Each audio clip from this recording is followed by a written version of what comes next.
Yang pasti bahwa dengan suluh tani ini kita akan tahu potensi, masalah, betul nggak Pak?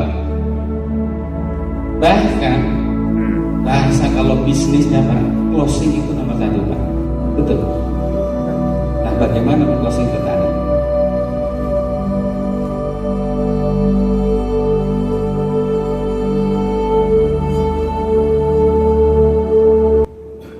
Insya Allah saya sisa hidup saya ini untuk para petani.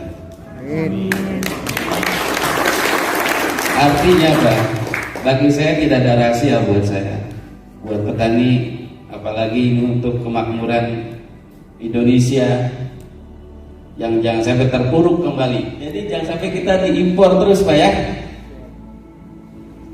Makanya harapan saya, bapak-bapak, ibu-ibu yang hadir di sini, niatkan dalam hati kita, yuk kita sama-sama eratkan silaturahim kita, berjuang untuk negeri ini, bangun pertanian kita, bangkitkan para petani Indonesia. Amin, amin, amin. Di PTBS ini saya insya Allah terus mendorong pada manajemen, bagaimanapun Bapak Ibu yang hati di sini bukan sekedar jualan ekofarming, tapi bagaimana kita memberikan sebuah solusi buat para petani. Makanya Bapak Ibu sekalian wajib, hukumnya wajib ikut training. Artinya Bapak Ibu sekalian, kalau kita tahu dan kita belajar, terus belajar, ya, insya Allah kita semakin pintar, kita semakin bijak dalam mengambil sebuah putusan. Maka dari itu, support system yang akan kita kembangkan itu namanya base farming, Pak. Base ya, seperti kita tahu, base itu terbaik ya. Farming itu pertanian. Jadi kita ingin sebuah nama base farming ini sesuatu pertanian yang sangat bagus. Di dalamnya kita dengan menggunakan metode suluh tani cerdas dan terampil. Nanti akan diuraikan di materi berikutnya. Yang pasti bahwa dengan suluh tani ini kita akan tahu potensi, masalah, betul nggak Pak? Bahkan bahasa kalau bisnisnya Pak, closing itu nomor satu Pak, betul. Nah, bagaimana closing petani? Karena dalam jiwanya petani itu Pak, dengan keluguan dan kepolosannya, mereka butuh kita. Cuma kita harus tahu kemauan mereka. Makanya kita harus lihat kemauannya seperti apa, kemampuannya petani itu di mana, dan keterampilannya pun seperti apa. Coba bahasanya petani Pak, ini bahasa petani ya. Petani itu nggak ada yang pintar Pak, betul tidak?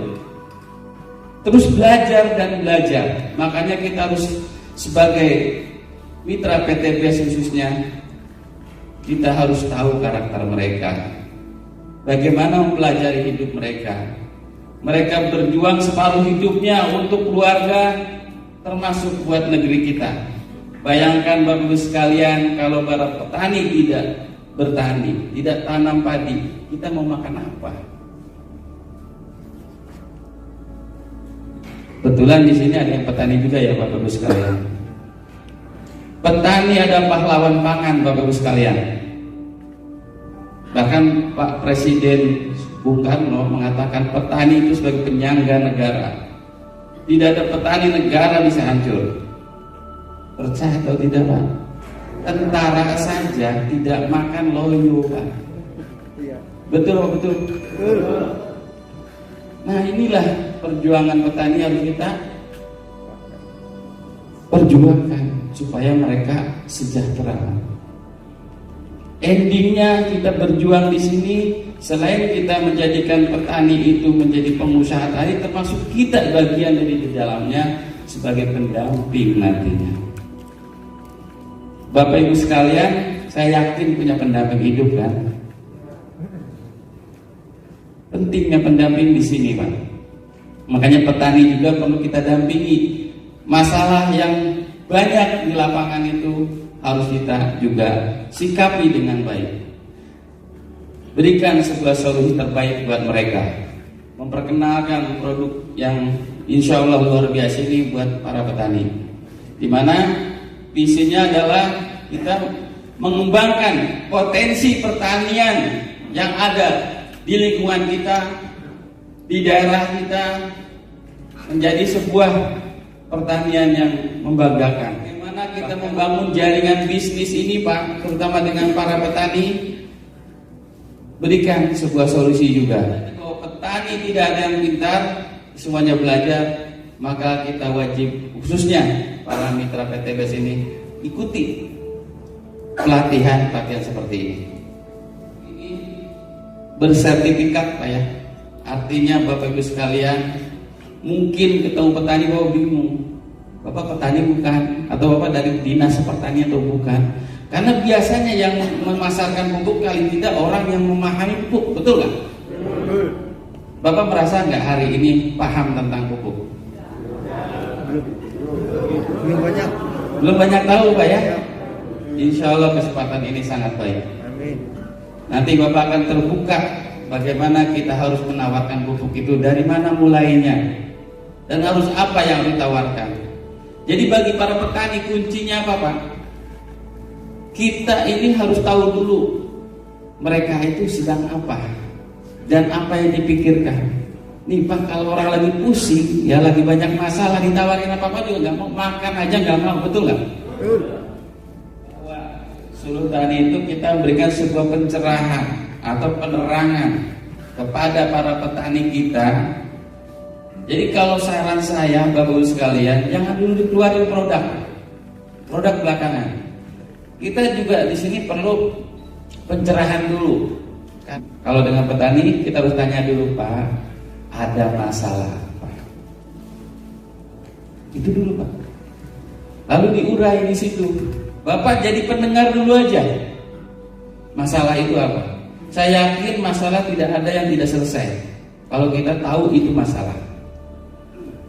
Karena ini yang menjadi pangkal ketika orang itu akan tertarik sama kita mau mendengar dari permasalahannya. Makanya di situ berikan sebuah pilihan.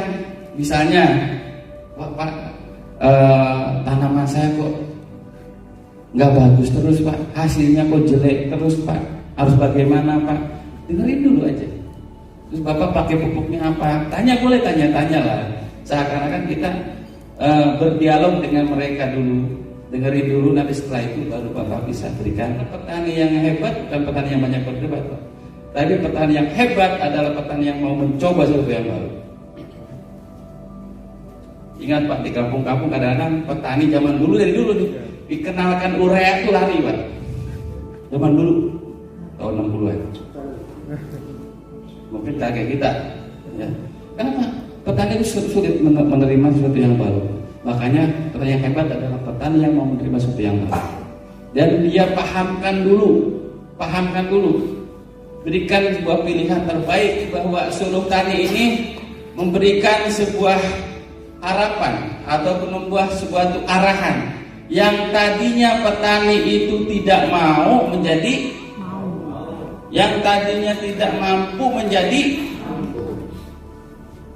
Bapak Ibu sekalian hadir di sini karena apa?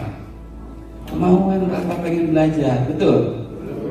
Dan ingin menaikkan kemampuan kita juga, betul Bapak Ibu sekalian? Makanya insya Allah yang hadir ini saya doakan ini sukses semua. Cirinya sukses mau belajar, Pak, jangan salah. Justru orang yang tidak mau belajar, orang itu tidak akan pernah sukses. Betul atau tidak? Betul. Baik, Bapak Ibu sekalian, bahwa kemauan dan kemampuan itu kuncinya.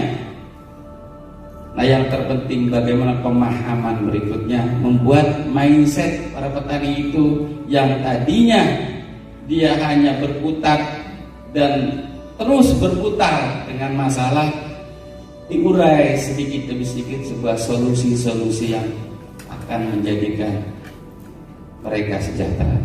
Insya Allah di eco farming ini merupakan impian mereka Pak sebetulnya. Kenapa saya katakan Pak? Bapak bisa bayangin pupuk Pak, berkarung-karung ya, dibawa ke tengah-tengah yang jauh ya, belum biayanya. Kan eco farming cuma dikantongin saja. Nggak kelihatan. Iya kan? Bawa tangki kosong aja, nggak usah bawa air banyak-banyak. Nanti juga di sana air ada. Ya kan Pak? Nantilah. Ini baru pembukaan Pak. Pembukaan. Ya. Karena di sini jawabannya ada nanti.